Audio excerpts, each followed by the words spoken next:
Hello, I have some tea for the tea.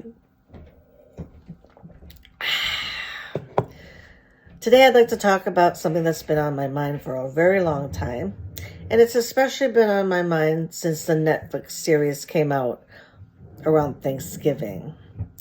You're going to see some reflection of some windows in my glasses. I'm not changing where I'm going to be positioned. Everyone's just going to have to deal with the reflection in my glasses. And I'm not taking my glasses off. I need them.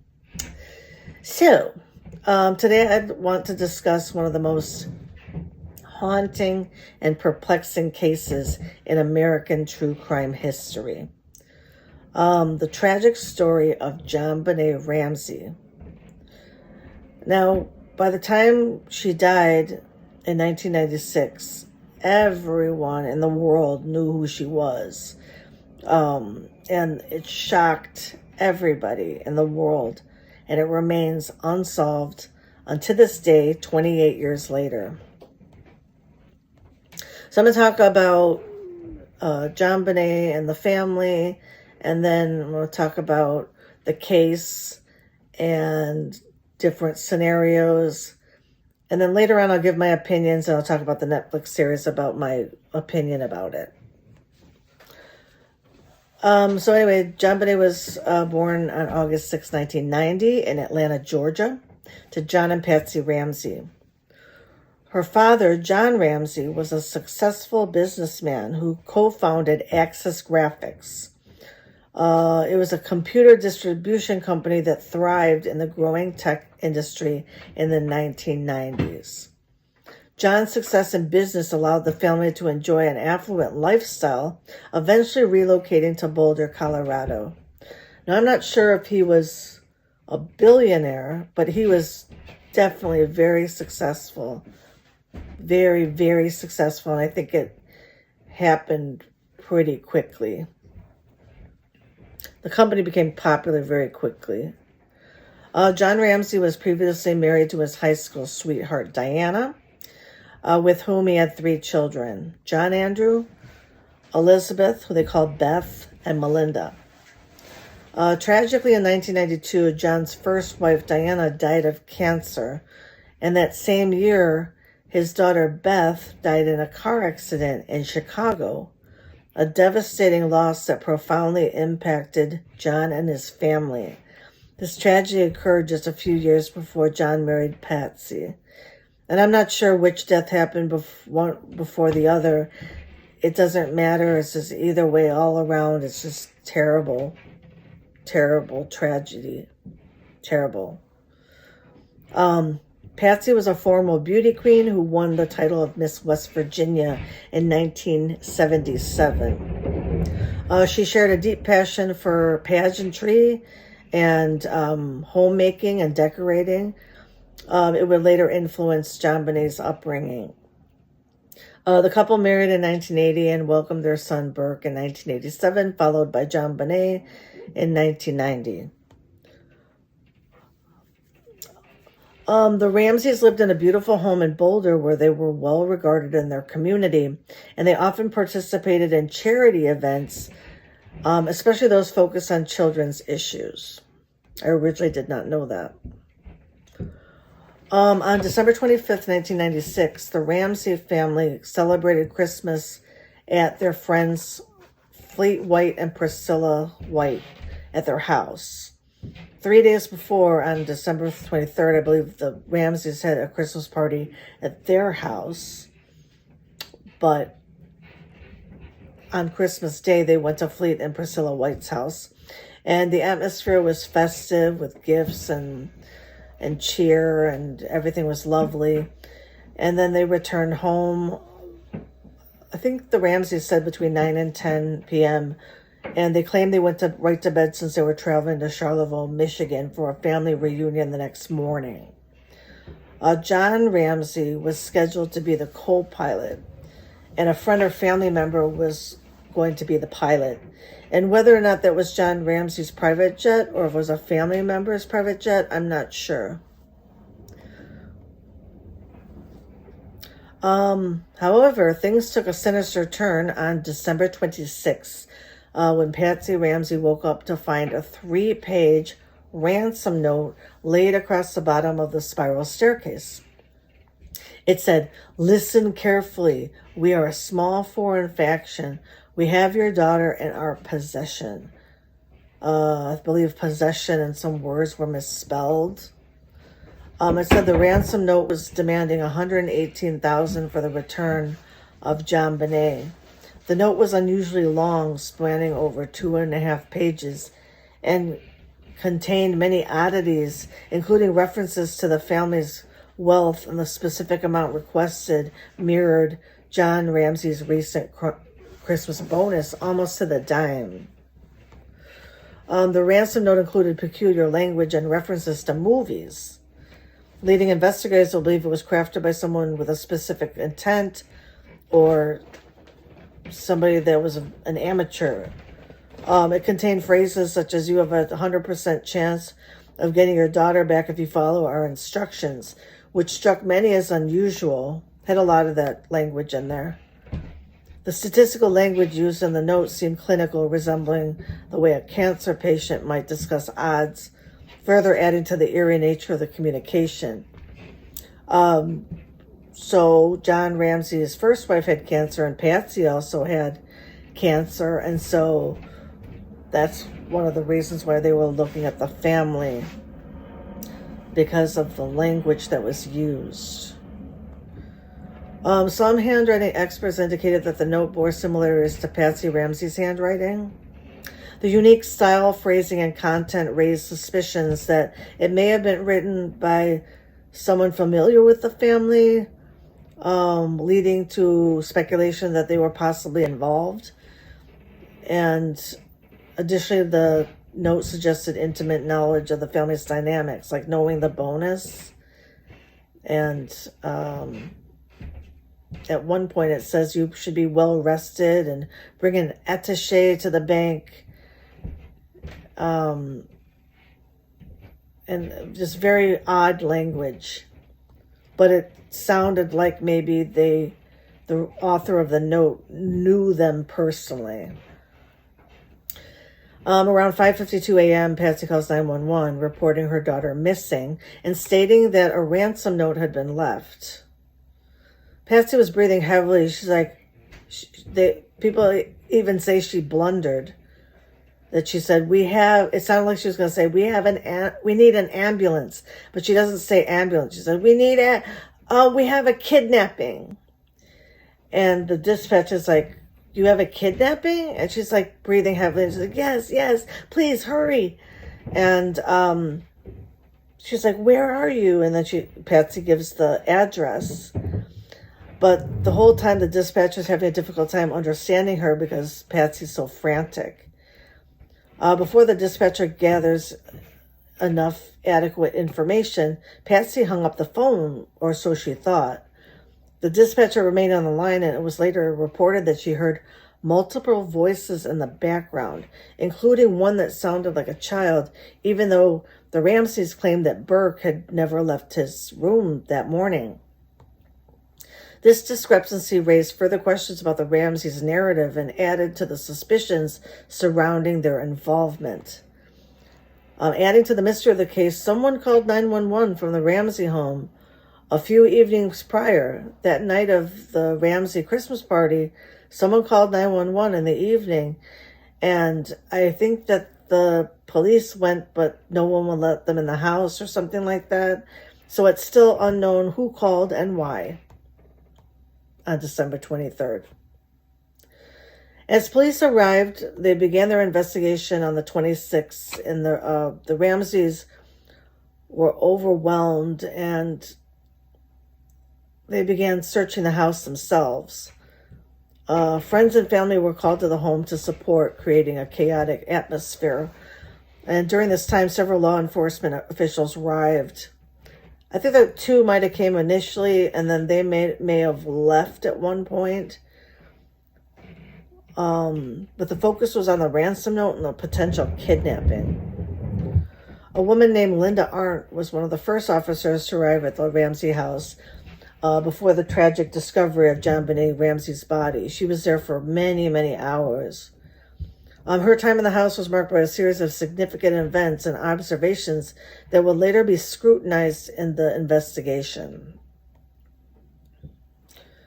During the several hours she spent in the Ramsey home, Arndt focused on securing the scene and gathering initial information.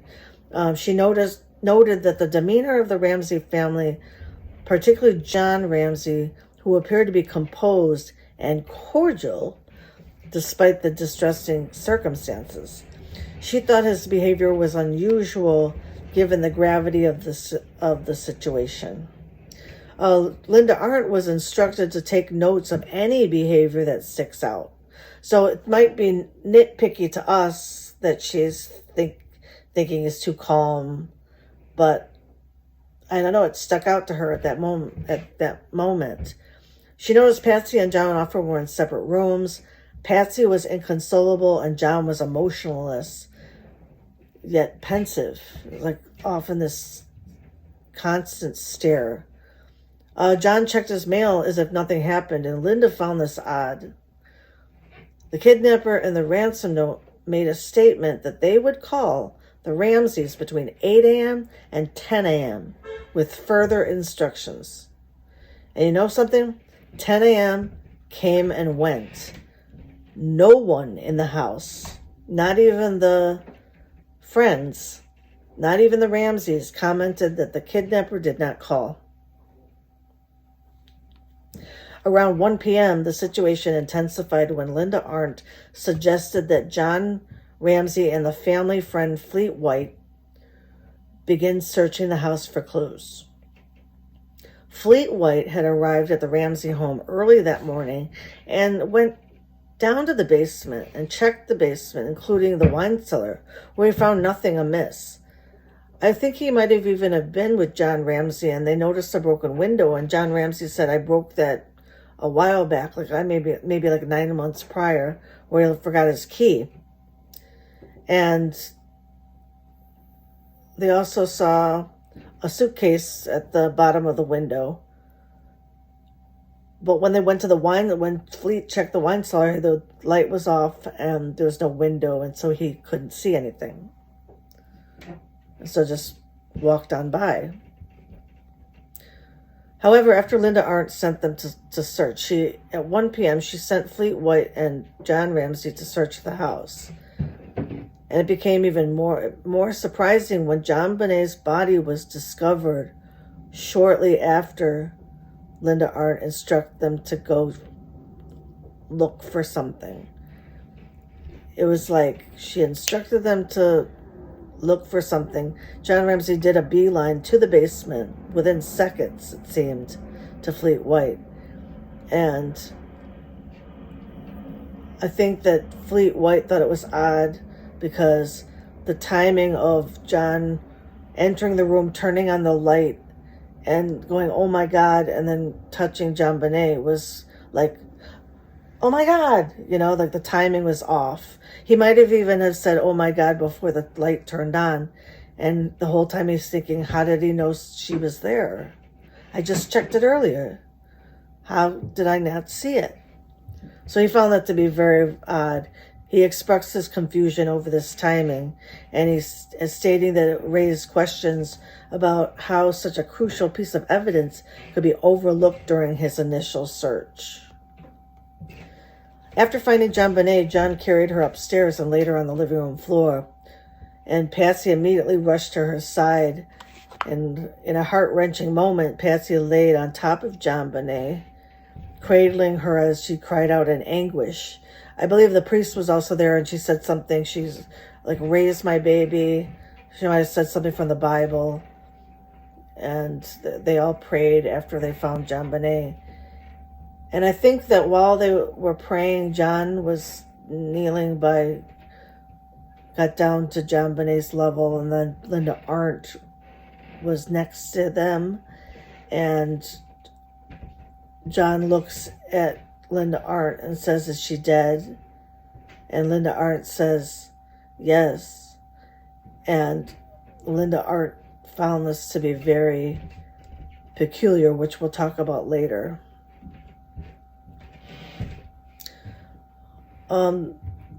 The prison of the family and friends had a chaotic atmosphere, which hindered the integrity of the initial investigation, with numerous individuals entering and exiting, touching objects, and possibly disturbing the evidence. Arndt also recalls moments in a Good Morning America interview where she explained, here it is, how she knows who killed JonBenet. She noticed that John Ramsey was cordial.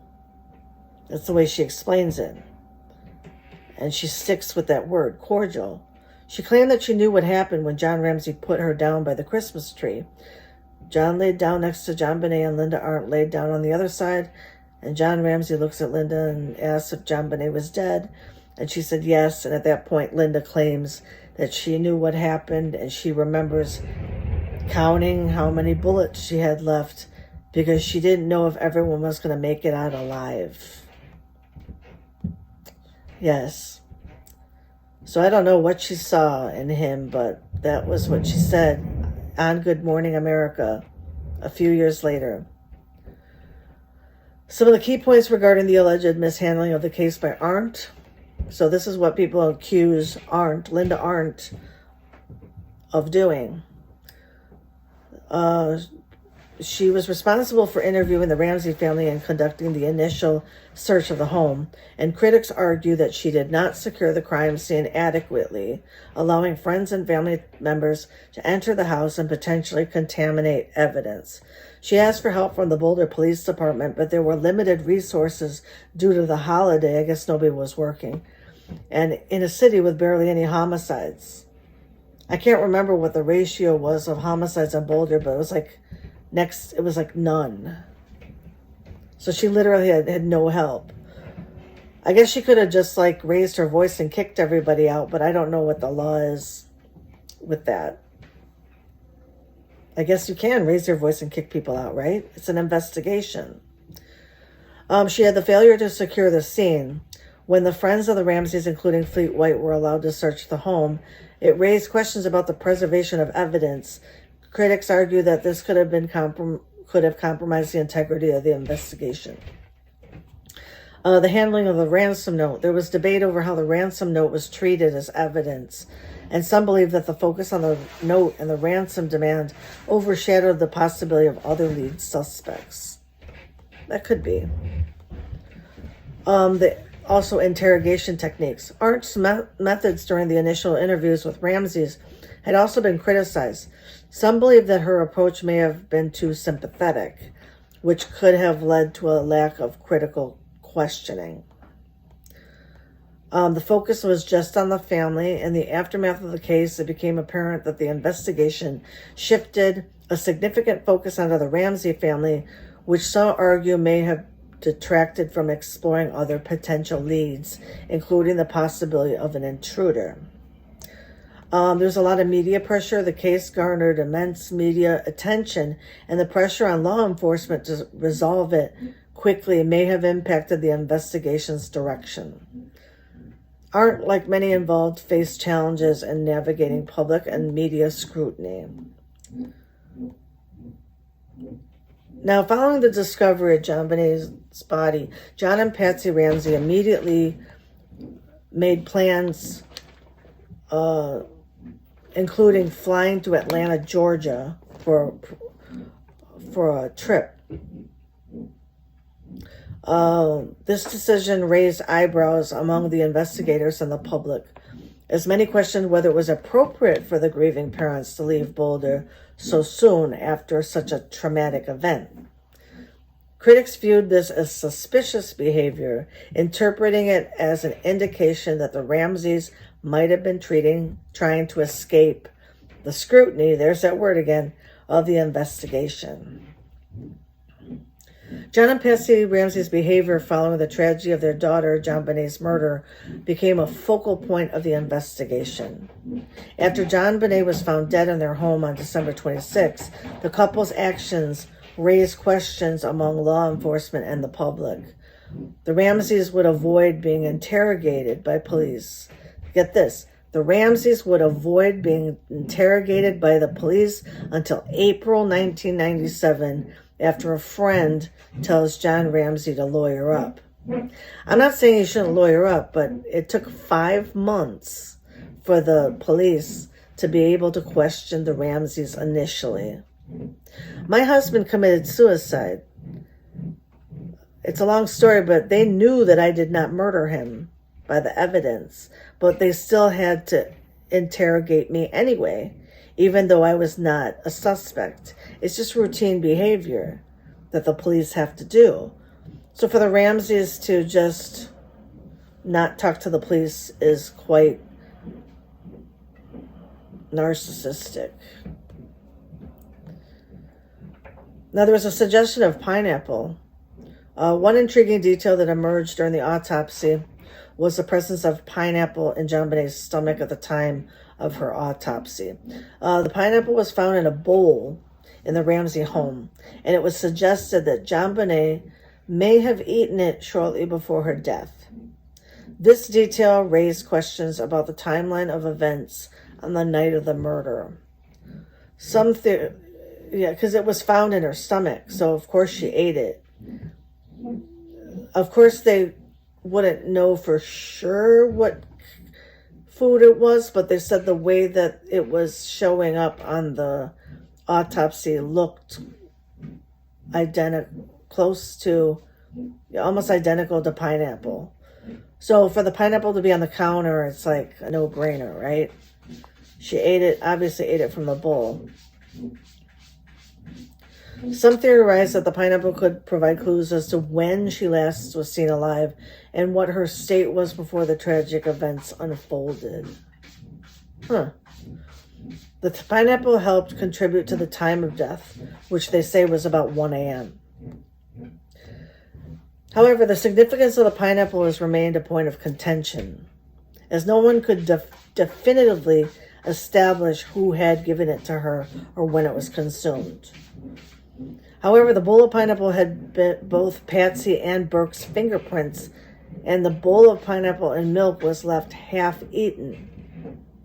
No one in the house would admit to eating or preparing the bowl of pineapple. This ambiguity contributed to the ongoing mystery surrounding the case. Now, forensic evidence collected from the crime scene included DNA evidence. Although DNA testing was in its infancy in the 1990s, investigators collected samples from the scene, including blood and an unknown male DNA found on JonBenet's body and her clothing.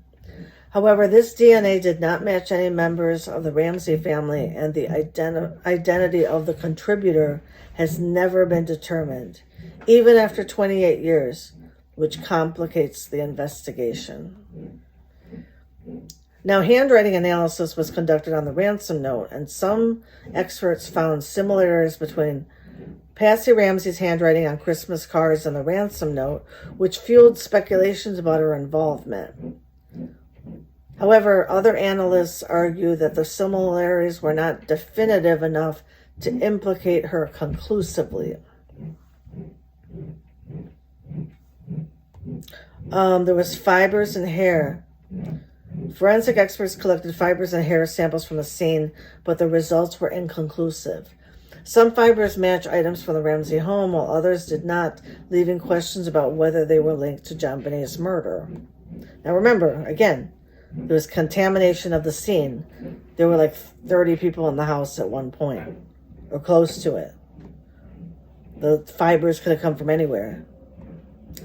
Investigation found a broken window in the basement, which some theorize could indicate a point of entry for the intruder.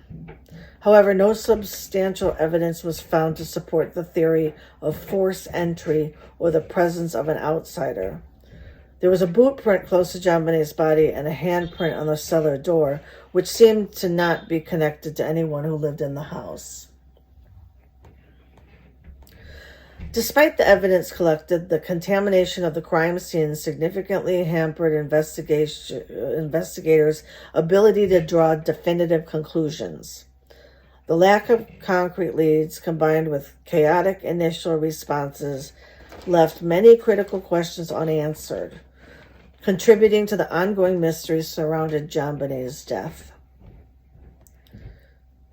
In the investigation, there was mention of a family friend named Jabari.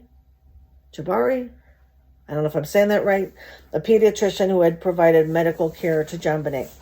Reports indicated that there were no documented instances of chronic abuse or sexual abuse found during the medical examinations.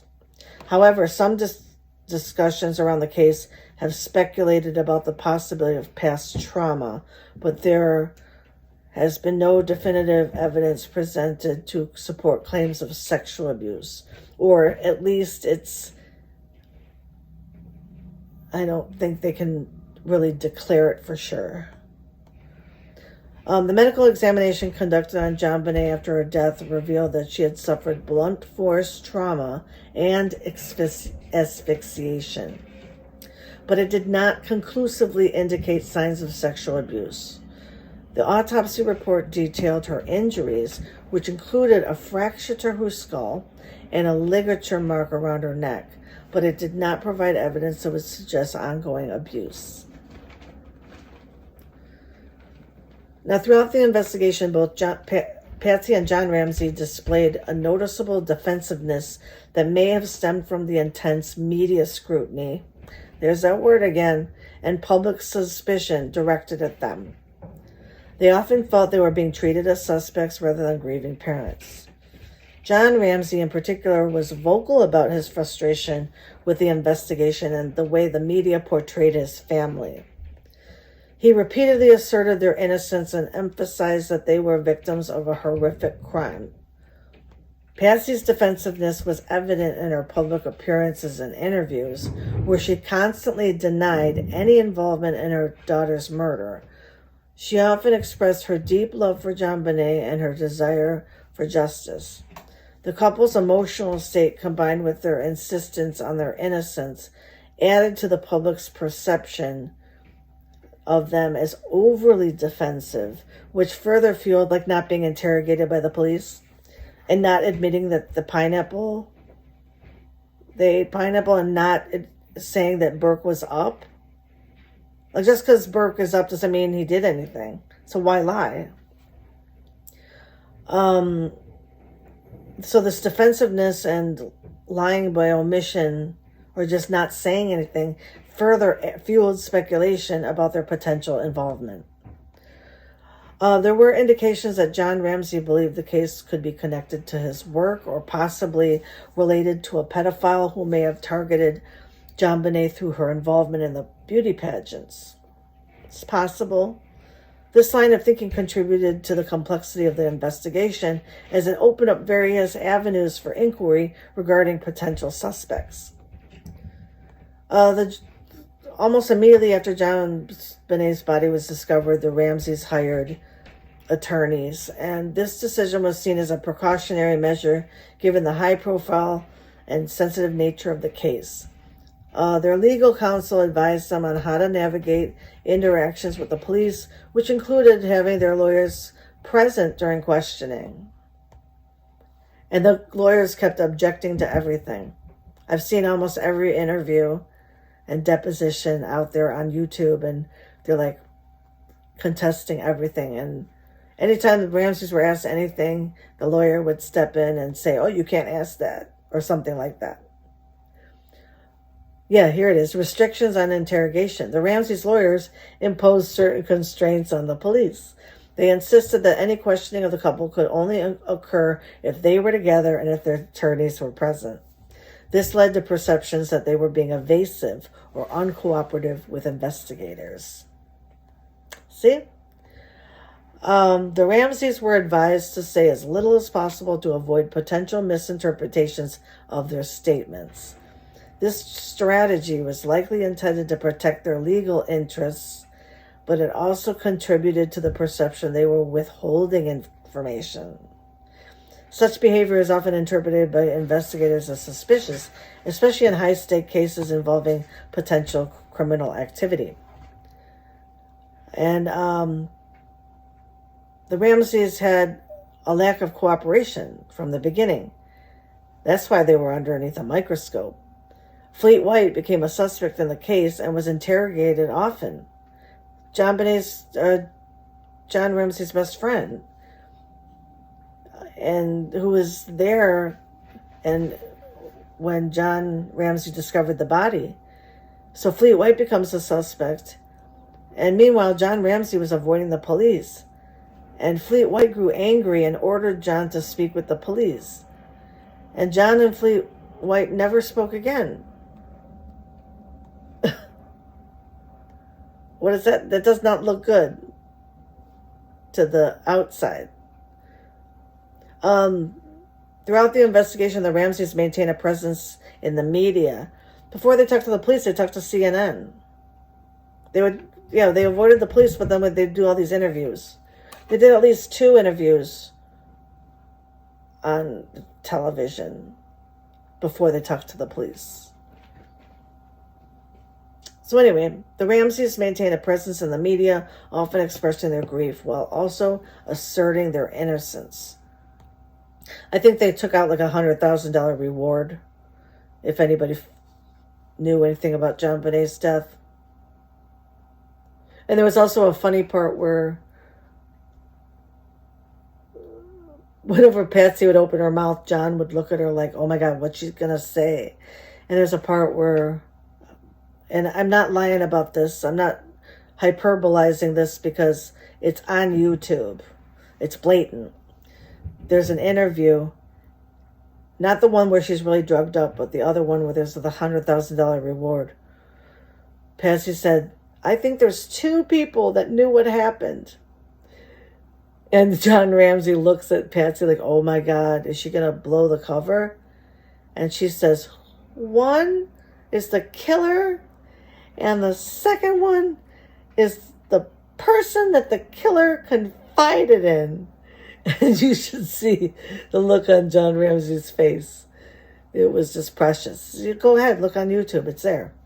I'm not making it up. So the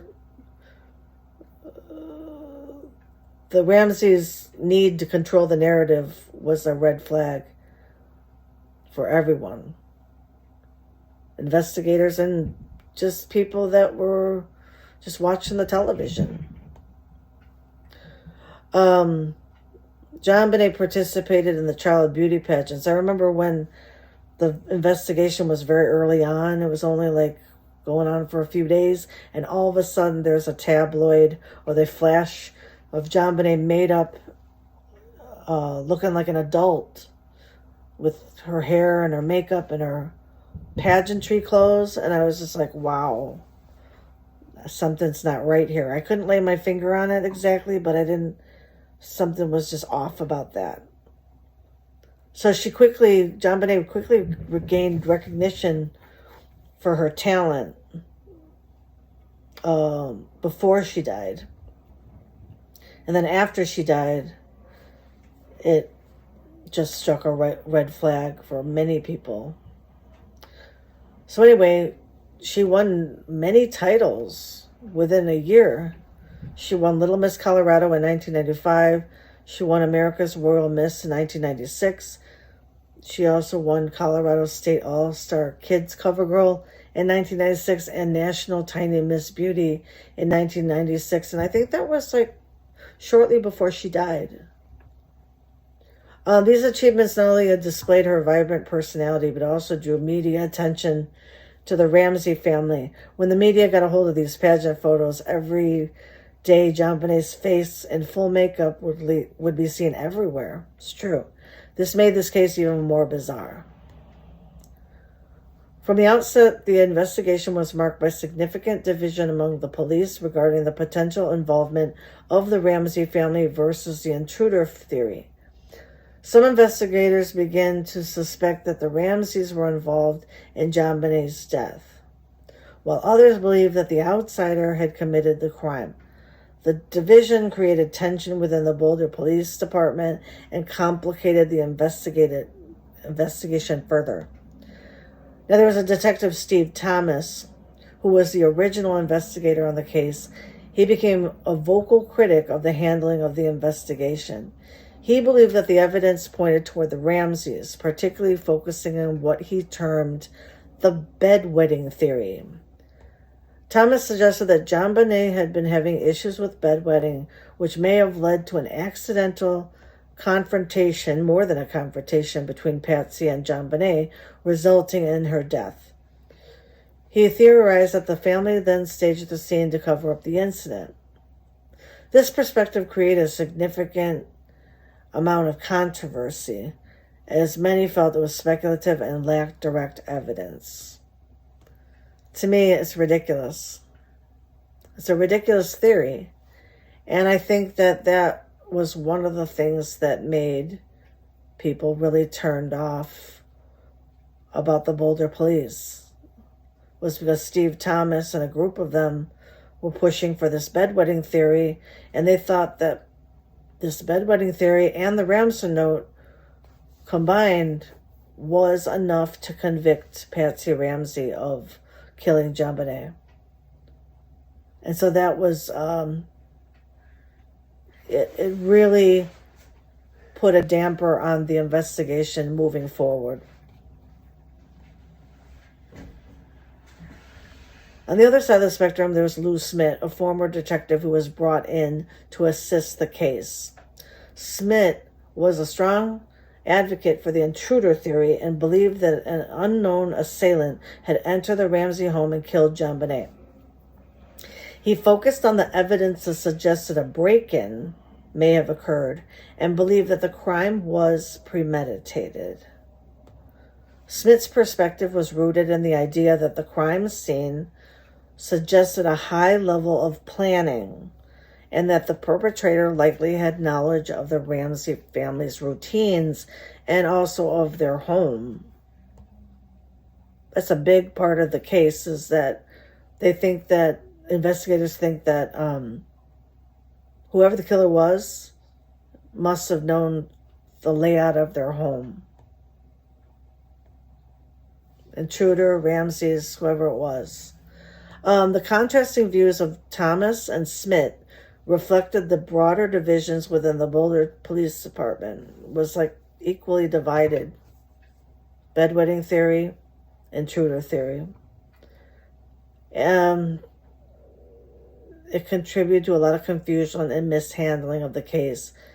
And as the investigation progressed, the conflicting theories made it increasingly difficult to establish a clear narrative or pursue a definite line of inquiry.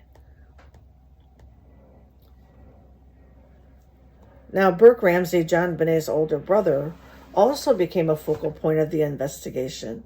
During interviews conducted after JonBenet's murder, Burke displayed behavior that some found peculiar for a child of his age, or just even peculiar in general. In interviews with investigators and psychiatrists, he appeared calm and collected, and even laughing sometimes, answering questions methodically. Some observers noted that his demeanor was unsettling given the circumstances, leading to a speculation about his potential involvement or knowledge of the events that transpired. Especially, too, since they heard his voice, or so they thought, on the 911 call, and how Burke claims that he was, nope, I was in bed the whole morning. Nope, I was in bed the whole morning. Like, how could you be in bed? You're a child, 9-year-old child. How could you be in bed the whole morning when there's like all this chaos going on in your house? I know if that was going on in my house, no matter what age I am, I'm going to go downstairs and try to find out what's going on. But around 10 a.m. or so on December 26th, I think Burke was removed from the house discreetly to a friend's house. There have been discussions about whether Burke had any psychological issues that could have contributed to a violent incident involving JonBenet. And a nanny, this is discussed in the 2016 CBS special, which we'll talk about later in depth. A nanny who worked for the Ramsey family indicated that there had been troubling behavior from Burke, including aggressive tendencies, and he may have hit her over the head with a golf club a year before the murder. It was like a year and a half before the murder. However, no concrete evidence has been found that links Burke to JonBenet's death. Additionally, there was an incident where Burke reportedly smeared feces on JonBenet's Christmas presents, which raised concern about his emotional well-being. A lot of people don't know that, but that's in the books. I think James Kohler, who we'll talk about later, I think that's written in his book. Some experts have pointed to, I think that's a piece of evidence that was hidden. I think the Ramseys tried to hide that for a very long time. I mean, if you have a child who smears feces intentionally, you're going to want to keep it hidden. And then when you have the other child is dead in the house, you got one that smears feces and one that's dead, it looks kind of odd. While some experts pointed to these behaviors as potential indicators of psychological distress, they do not provide direct evidence that Burke was involved in his sister's murder. True. It doesn't say that he... It just shows that he had some kind of mental issue that contributed to that behavior. One noteworthy figure in the case was a man named Bill McReynolds, who played Santa Claus at the Ramseys' Christmas party in the years leading up to JonBenet's murder. McReynolds had a long-standing relationship with the Ramsey family, and after the murder, he became a person of interest due to his proximity to JonBenet and his role in her life. I think there was also, somebody had said that Santa's going to come and give you a surprise on Christmas, the year she died, and they thought that was really weird.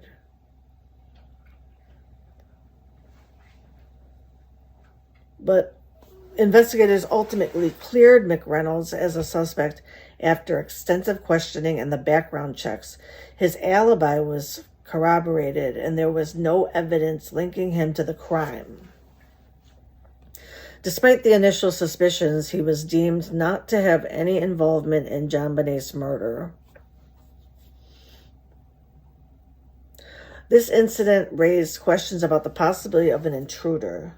Some theorized that the perpetrator could have been someone who had seen JonBenet at a pageant or community event, potentially being fixated on her. Or even being somebody an acquaintance that she had already known. Like we said before, somebody that also knew the house. And John's bonus.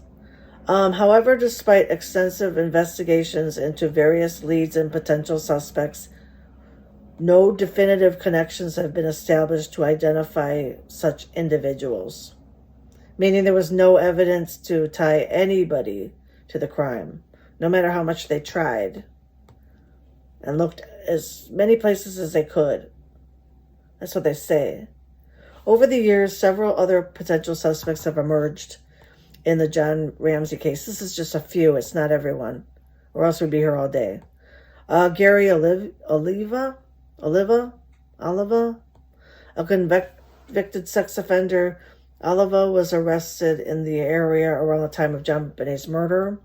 In 2016, he was reported to have confessed to the crime, but investigators found his claims unreliable. Michael Helgoff, a man with a criminal history who died by suicide in 1997. Helgoff was mentioned in connection to the case due to his proximity and possible motive. However, no solid evidence linked him to the crime. And then we have John Mark Carr. John Mark Carr, I believe, was living in Thailand at the time of in the early O's. But he claimed that he killed JonBenet, and the investigators were doing many investigations and recording interviews with him and recording the interviews. And then I guess they were trying to find some information that would definitely put him in the scene, like something he would know. But there was nothing specific that linked John Mark Carr to the crime, and this is also stated in detail in the current Netflix series. If you want to know about John Mark Carr, watch that series. Somebody who confessed to the crime, but that his DNA did not match. But they were hopeful that when he confessed, they were hopeful that they were going to close the case, but it was not. Nothing happened. He did not do it. It was just some crazy lunatic. Okay, the grand jury. In 1999, a grand jury was convened to investigate the circumstances surrounding JonBenet's murder. The grand jury was a critical step in the investigation as it allows prosecutors to gather evidence and testimony to determine there was sufficient cause to indict any individuals for the crime. This process was seen as a potential pathway to justice for JonBenet, as many hoped that the grand jury would shed light on the truth. However, after approximately 1 year of proceedings, the grand jury ultimately did not result in any indictments. The Boulder District Attorney's Office announced that there was insufficient evidence to charge anyone with the crime. This decision was met with frustration and disappointment from many, as the lack of clear resolution left the case shrouded in mystery. I could tell you one thing, if they went by the bedwetting theory and combined with the ransom note, of course it's going to be thrown out. And I think that that's all they had, besides the intruder theory. But to convict the Ramseys, the bedwetting theory, I think, was the theory. So even if it was the Ramseys, the police did a terrible job of trying to find a motive, which we'll talk about later.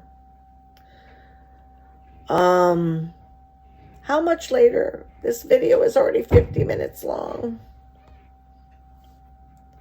Just you wait. It's going to be good information. You can always put it on a faster speed or watch it in chunks. Following the grand jury's conclusion, John and Patsy Ramsey wrote a letter to the Boulder District Attorney expressing their desire for the investigation to continue and their belief that they were being unfairly scrutinized. Scrutinize. This is a scrutiny. In the letter, they emphasized their innocence and the emotional toll the investigation had taken on their family. Unfortunately, Patsy Ramsey passed away on June 24th, 2006, after a long battle with ovarian cancer. Her death came before the exoneration of the Ramsey family by the Boulder District Attorney's Office in 2008. Yeah, just 2 years after they officially cleared them of any suspicion in JonBenet's murder. The exoneration was a bittersweet moment for many, as it recognized the Ramseys as victims of an unspeakable tragedy rather than the suspects, which we'll talk about later. How much later? Patsy's death marked a tragic chapter in the ongoing saga of the Ramsey family, who had endured years of public scrutiny and heartbreak. Despite the challenges they faced, John Ramsey has continued to advocate for justice for JonBenet, emphasizing the need for the case to remain open and investigated thoroughly. Agreed. One of the most perplexing aspects of the investigation remains in the DNA evidence collected from JonBenet's body. It's all confusing, but this just adds to the confusion. DNA testing conducted on her underwear revealed the presence of unknown male DNA, despite the advancements in forensic technology over the years. The identity of the contributor has remained elusive. Investigators have run the DNA through various databases, but as of today, no match has been found. The DNA found on JonBenet's underwear raised significant questions about the possibility of an intruder, and the presence of the DNA suggested that somebody outside the family could have been involved. Yet the lack of a match in over 20 years has left investigators and the public frustrated. We're all frustrated. We're all frustrated. Poor little girl doesn't have any justice after all this time. I never thought I'd be middle-aged and no one still knows what happened to that poor girl. The DNA evidence included a combination of cells that did not match any of the known individuals involved in the case, including family members. This points to the possibility that JonBenet was targeted by someone she did not know, further complicating the investigation. Could it have been a pedophile from the pageant? Sure. I mean, look at Elizabeth Smart. Look at how that Looney Tune and that woman took Elizabeth Smart out of her house without the parents knowing. I don't think anybody heard. I can't remember. I think they just woke up and found her missing. So why couldn't it have happened to JonBenet? Of course, an intruder could have come in.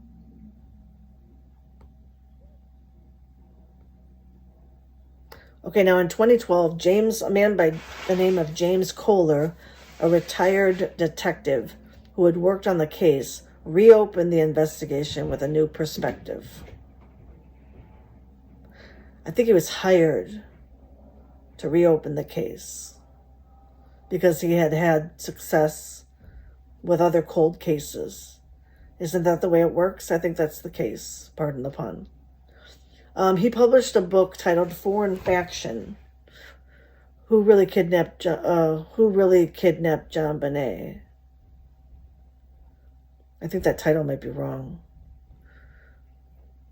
But anyway, his book is based on the investigation that he was conducting.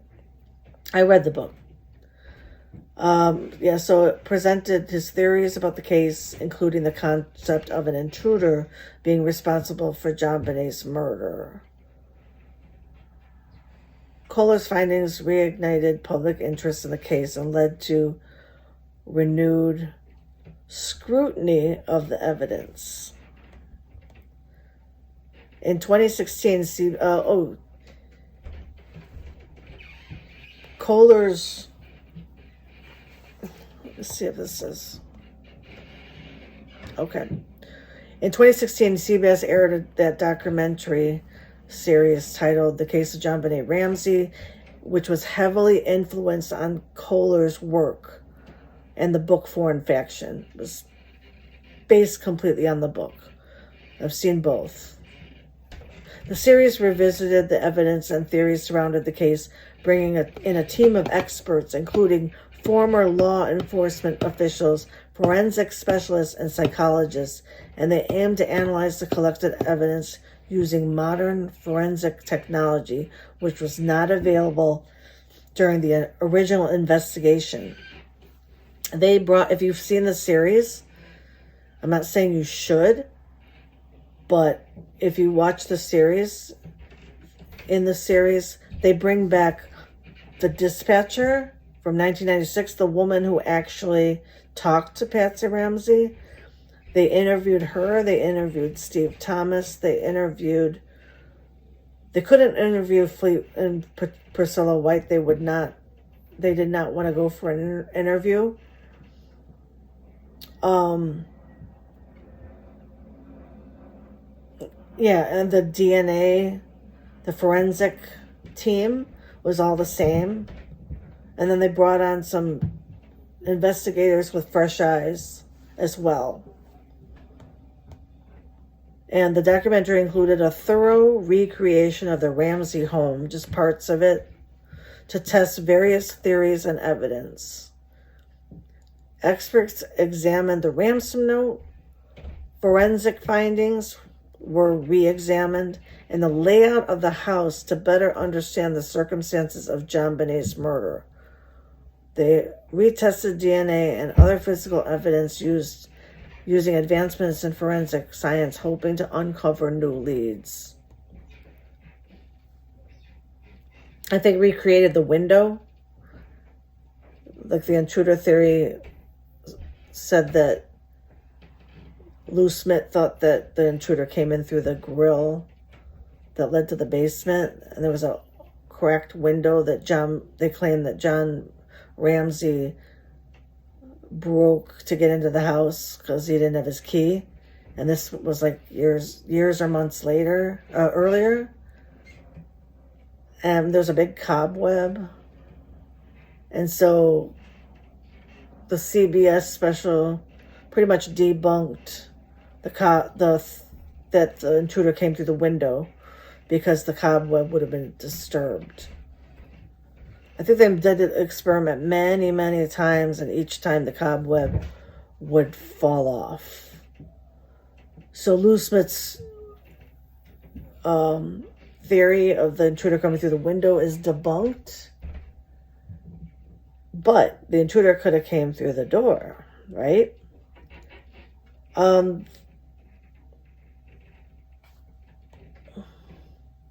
The findings from the CBS special emphasize the potential for Burke to have committed the crime, aligning with Kohler's theories.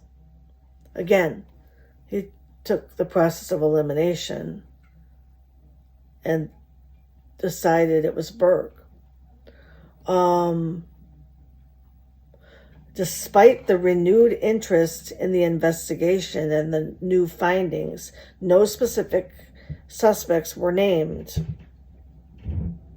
and the case remained technically unsolved, leaving many questions still unanswered. It's not like anybody's going to be convicted from a TV show, right? After the CBS theory, which explored the controversial case of JonBenet, there were significant discussions around defamation. The series depicted various theories and individuals connected to the case, leading to criticism from some of those portrayed. Specifically, John Ramsey, JonBenet's father, was among those who expressed outrage over how he and the family were represented in the series. So in 2021, John Ramsey filed a defamation lawsuit against CBS, claiming that the series made false statements about him and his family, which harmed their reputation. The lawsuit focused on claims made in the show regarding the family's involvement in JonBenet's death, which was strongly denied. The case highlighted the ongoing sensitivity around the family's Ramsey case, which has remained a topic of public and media interest for decades. Legal proceedings often revolve around the balance between creative expression in media and the potential for defamation when real individuals are involved. The outcome of the lawsuit and any further developments would depend on the court's assessment of the claims made by the Ramseys and the responses from CBS. In 2016, Burke appeared on the Dr. Phil show where he discussed the tragedy of his sister's murder and the impact it had on his life. Audience perception of this interview varied widely. Many claim his calm demeanor and responses to be unsettling, interpreting them as signs of guilt or complicity. He was smiling a lot and not giving eye contact, and also too smiling and laughing with over like sensitive and graphic content.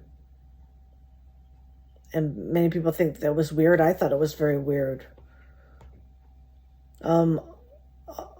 Others argued that his behavior could have been attributed to the immense trauma he experienced as a child. The interview reignited public interest in the case and further complicated perceptions of the Ramsey family. Now, in conclusion, the ongoing investigation faced numerous challenges, including media scrutiny, public speculation, and a passage of time. In the years that followed, various individuals came forward with theories and potential suspects, but the case remained cold. Yeah, John Ramsey even said that, the killer could be dead. If it was an intruder, the person could be dead by now. That's how much time has passed. The lack of concrete leads and the controversial handling of the evidence contributed to the mystery surrounding JonBenet's death. I'll say. In 2008, the Boulder District Attorney officially cleared the Ramseys of suspicion, citing a lack of evidence linking them to the crime. They were finally recognized as victims of an unspeakable tragedy rather than suspects. The case continues to be an open investigation with cold case units and private investigators pursuing leads in the hopes of finding a resolution. I personally don't think that they should have exonerated anyone, but that's just me. As we reflect on JonBenet's life, it is essential to remember her not just as a victim, but as a vibrant child whose life was tragically cut short.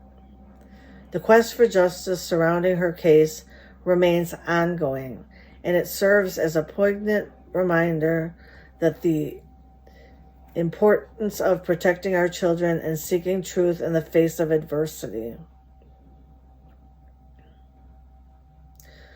So thank you for your attention as we remember JonBenet Ramsey and the ongoing quest for justice surrounding her case. Now I will tell you what I think happened that night. This is my personal opinion that I've gone over many times. I think the Ramseys came home from the Fleet and Priscilla White's house on Christmas night between 9 and 10 p.m., as they say. I don't think it was later than that because John is a meticulous guy, and I think he knew the importance of having enough sleep being the co-pilot the next morning. He was planning on waking up at about 5 to 5:30 a.m. John Ramsey claims that JonBenet fell asleep in the car on the way back home and then brought her upstairs to her room in her party clothes, and at some point she wakes up and he tells her a bedtime story. He claims that everybody went about their nighttime routine and went immediately to sleep. Now we know that this is not true because at one point JonBenet ate pineapple. Unless she ate pineapple at the Christmas party. But evidence shows that there was a pineapple in a bowl with a spoon and milk with Patsy and Burke's fingerprints on it. So I think that when the family got home, the children immediately played with their Christmas presents. I mean, isn't this what kids do on Christmas? I remember being out on Christmas at my aunt's house, and I couldn't wait to get home to play with my new toys. It didn't matter what time. It could be 10, 11 p.m., midnight. It didn't matter. We wanted to be up playing with our toys. So when they say that they went directly to sleep, I don't believe that. I think the kids were up for a while, and Patsy was trying to get them to bed. So JonBenet does her nighttime routine, whatever nighttime routine for a 6-year-old beauty queen, whatever a beauty queen does before bed. Meanwhile, Burke was downstairs playing with some toys, and then he says, "I'm hungry," and then he eats pineapple. I think Patsy may have given him the pineapple, either that or he got it himself. They say that there may have been something to interrupt the eating of the pineapple, since in the photograph the pineapple is still on the counter with the milk and the spoon inside. It didn't even look like anybody hardly ate any of it.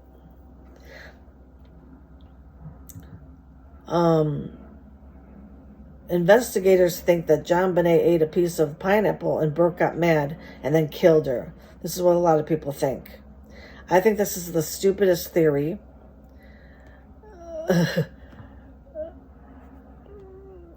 Because kids don't kill each other over food unless you're extremely poor, and these kids were rich. But kids fight over toys, okay? I've seen kids get quite mean to each other over toys. So it's possible that Burke was eating this pineapple and then JonBenet was teasing Burke, like, "I want to go play with the trains." And then I think he was like, "Well, I'm going down too." And then Patsy may have said, "We'll take the flashlight." even though the Ramseys said that the flashlight didn't belong to them and people think it might have belonged to the intruder,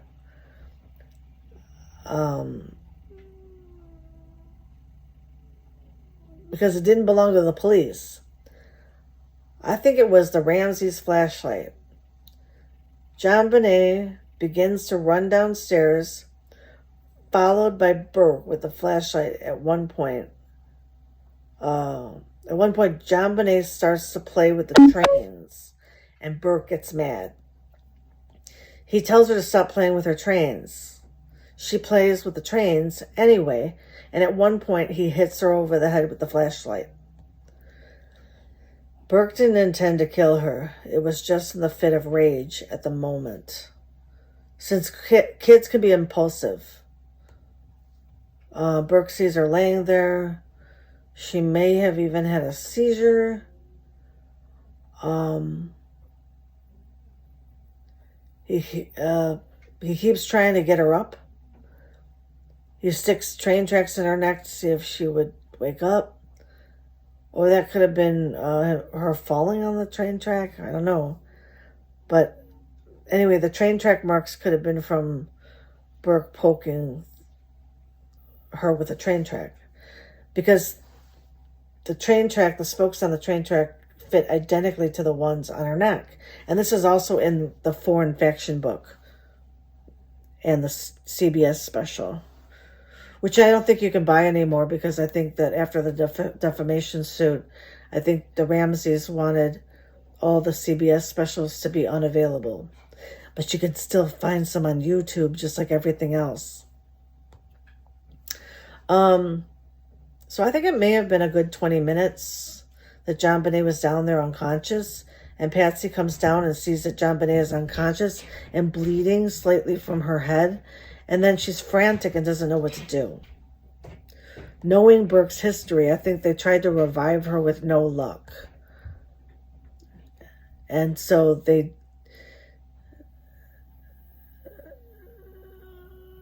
Patsy runs upstairs to get John at this point, and it's getting to be around 11 p.m. Now, another theory that makes even more sense is that Patsy may have put both kids to bed, and then they may have snuck out of their rooms to go play with their toys when she didn't know it. I think that makes more sense. And Burke may have helped himself to the pineapple, and then JonBenet was probably playing with her toys by the tree, and then Burke wanted to play with the trains, and then JonBenet followed, and they took the flashlight. Maybe it's routine. I mean, maybe there's a light out by the stairs.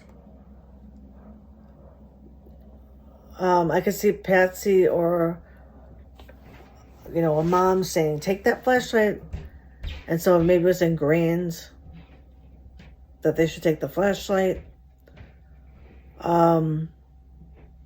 This also makes sense, too, because it puts, if they wake up after everyone's asleep, it puts the death at closer to midnight, which makes sense with the pineapple time of death, because they took the digestion of the pineapple to declare what the time of death was. The internet says that she died around 1 a.m. I think a book, Perfect Murder, Perfect Town, might have said midnight to 1 a.m.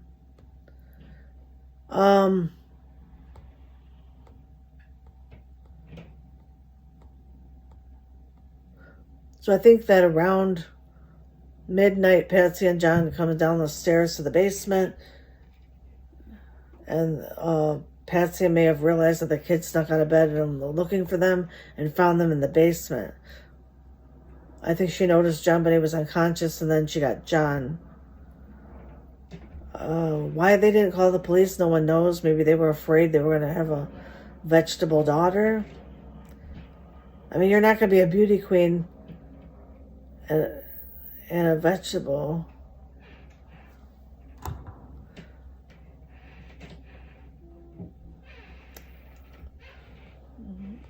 So maybe death was better. John Ramsey lost his wife and 2 daughters. So he probably didn't want to lose a son, because then the police would be asking, well, what's going on? What happened? And then they would have to say the son killed their daughter. And remember, they have like a good reputation. This can banish you from the kingdom. One mystery is a theory that I may have to agree with. This theory is that she was hit over the head, first by the flashlight. Second one was the asphyxiation that may have been staged, and it may have to make sure she was dead. And then also too, they wanted to make it look like an intruder, so they tried to make it look like a sex crime with her hands over her head tied in knots. And I don't even want to think about the other kind of trauma they had to stage.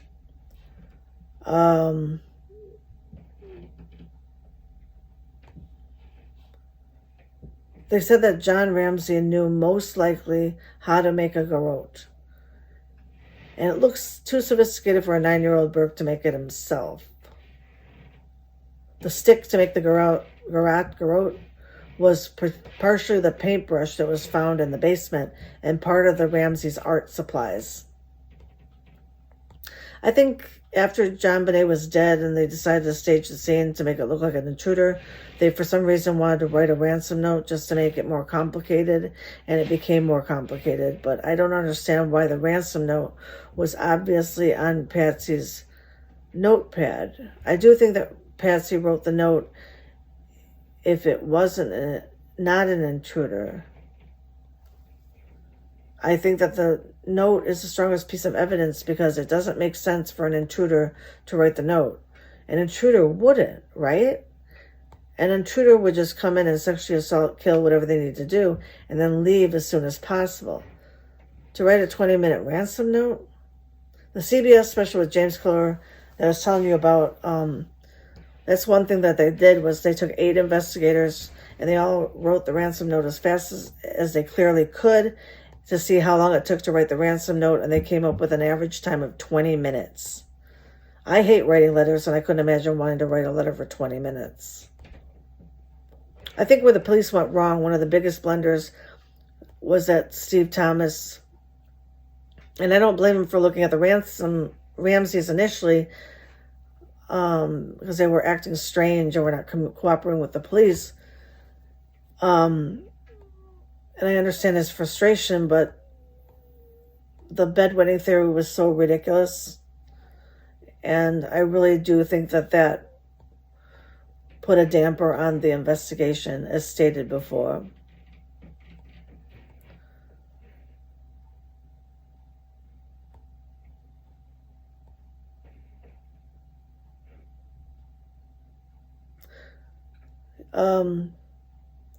I think that Steve Thomas might have thought that because Patsy was the author of the note, well, let's just say she was the author of the note, that she was the killer.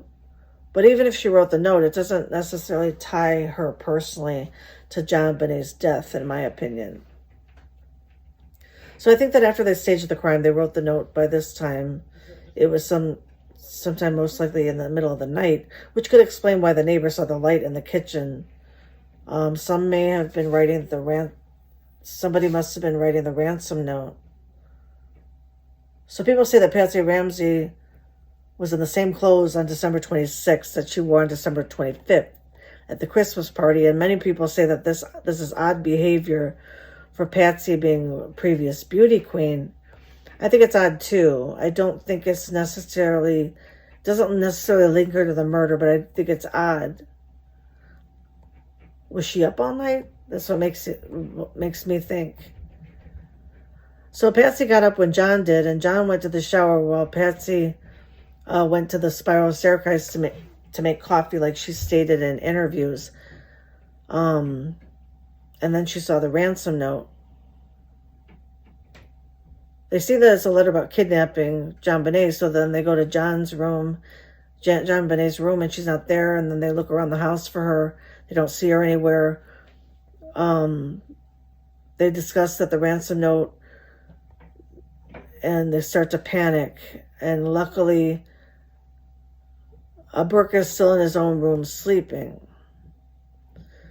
He does wake up to see his mom in a panic. Nevertheless, John and Patsy Ramsey make sure that they're dressed before they call the police and the 911 call made at 5:52.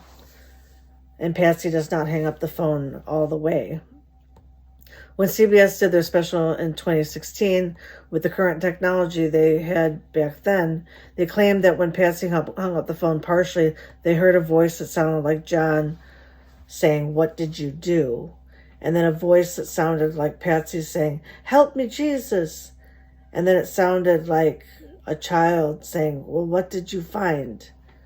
This was evidence that Burke was not in his room the whole morning and was watching what was going on in the house. I mean, what kid wouldn't wake up in their parents if their parents are in a frantic state?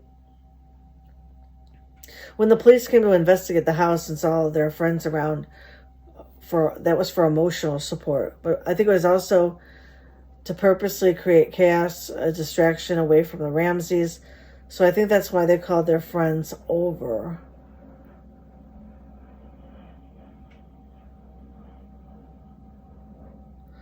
I also too think that the friends were there to keep Patsy in line because she was inconsolable, and that's understandable, but she was acting like JonBenet was already dead. So what did she know at this point? Did she know that JonBenet was dead? So that was a big red flag to the police. And also John's behavior being really cordial and being very having very little emotion was a big red flag. Even though everybody grieves differently, he just looked more like he was trying to solve a problem. So, but that would match the fact that it was supposed to be a kidnapping. You know, if they were innocent and it was an intruder, he could still be in deep thought, trying to figure out the next move. When Linda Arndt thought that going through his mail was peculiar, I bet, I'll buy that. I think that at one point John Ramsey disappeared for an hour. And what was he doing in that hour? There was in some of the books it says that he was disappeared for an hour when they still thought it was a kidnapping. And what was he doing? Another peculiar thing was the timing and the discovery of JonBenet's body. Linda Arndt asked Fleet White and John Ramsey to check the house. And John Ramsey goes he makes a beeline right to the basement. And Fleet White thought that was very odd. Many people think that was odd. I think it's odd too. Fleet White said that initially when he was down there in the basement hours earlier, he didn't see anything in the wine cellar. It was pitch black. He didn't know where the light was. But he just walked on the room, didn't see anything, and walked out. But then hours later at 1 p.m., John Ramsey goes to check the room, and finds her body there.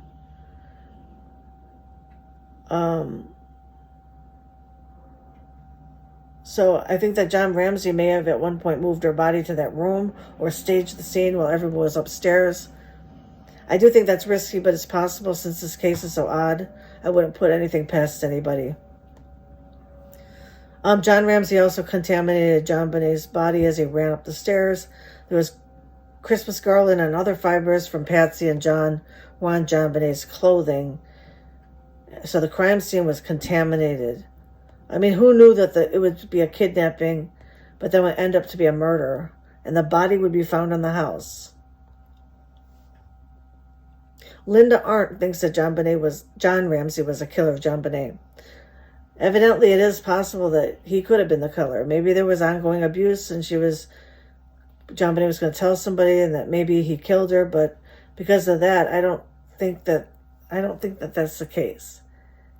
He seemed like he was a loving father to JonBenet, and he had so much trauma in his life that I don't think that he would abuse JonBenet or kill her. I don't feel that. When James Kohler came onto the Ramsey case in 2012, the case had been very cold for at least 6 years. I read his book. He basically claims that he wanted to look at the case from fresh eyes and they didn't want to bring any previous bias to the case. He used the process of elimination. His theory was to chip away all the evidence and chip away at any theory that doesn't make sense. And anybody who was definitely not the killer would be chipped away and pushed aside. Anything that was left was the killer. Now that CBS special, they never name dropped and never said it was Burke, but it was implied that it was Burke. Like I said it earlier, even before I read James Clear's book and saw the series, I didn't think that Burke was the killer originally, but then after watching the series, I felt like it had to be the only solution. It's the only thing that makes sense according to the ransom note and all the evidence that Burke did it and that the Ramseys covered it up. It would explain the bizarre behavior of the interviews and how they got so defensive when interrogated. This is just my opinion, and looking at this globally, I really can't say that Burke did it without really knowing for sure. This is just my opinion, but I'm not declaring it to be the case. It's just what I think, what many people think based on circumstantial evidence. We also have the DNA piece that claims that has multiple forms of DNA on her underpants and her thermal under long johns. I guess there was a lot of DNA on that as well. I do think it's peculiar that it's been through many, many millions of databases and it comes up with nothing. So John Ramsey now keeps saying, oh yeah, we're going to find the killer. I hope he's right. I hope he's right. I don't want it to be Burke. I'm not going to definitely say it was Burke. It looks like it may have been Burke due to his behavior and how the Ramseys shielded him for decades. But if you see on some interviews of him on YouTube, there were some interviews that, like a year after the murders, and the interviewer asked him, are there a lot of changes at home? And Burke says, yeah. And then he says, my parents get sad, but I'm just moving on with my life.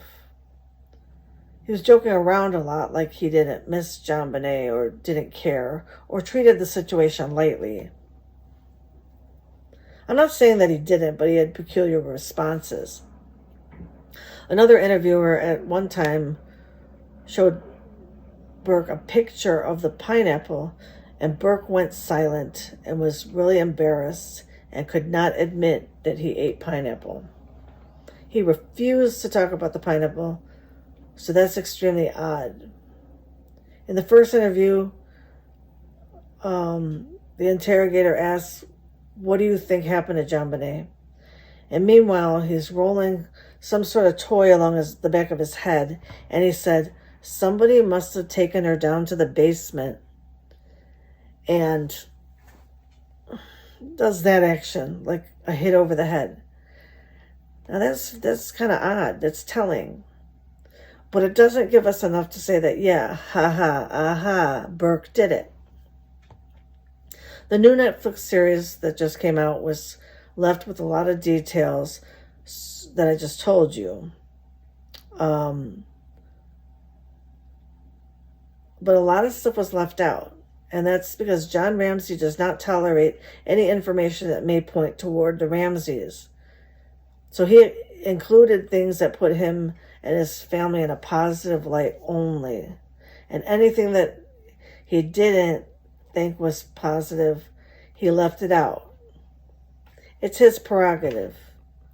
But I would appreciate a more balanced story, a more like a documentary, an unbiased documentary, so that this case can leave us with questions on both sides. Like, could it be an intruder? Of course it could be an intruder. Do I think the intruder used a stun gun on JonBenet? No, I don't. I think that JonBenet would have screamed and people would have heard it. There was a scream. It could have been JonBenet, but again, we don't know where that scream came from. I don't think the intruder came through the window, because that would disturb the cobweb. That was debunked.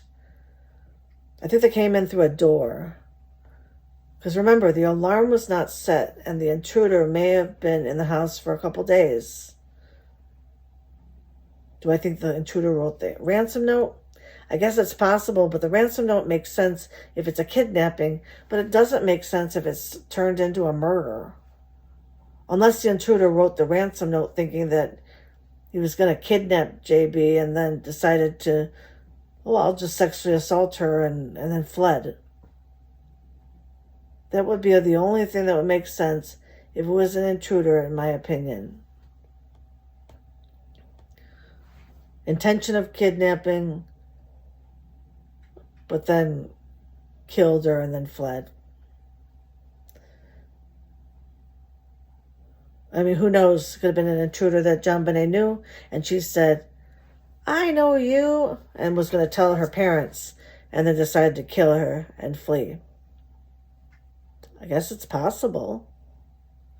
For the past 28 years, I've been hoping that they find the killer to JonBenet Ramsey's case, and it's possible that they still might. I guess the good thing that could come of this Netflix special is that it brings more awareness to the case again, and that maybe all the evidence can be resurfaced and retested. And if it's an intruder, I just have to keep hoping that we can find something get a confession from somewhere. I do think that's the only way that we're going to find out, is if somebody confesses. I do. So thank you for watching this video. If I left anything out, let me know. If you want my opinion of the Netflix JonBenet Ramsey series, is that it was one-sided and didn't left all that stuff out. But again, John Ramsey wanted to be viewed in a positive light. And that's how he chose the content that he did.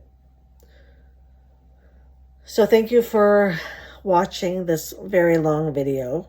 You can watch it in steps.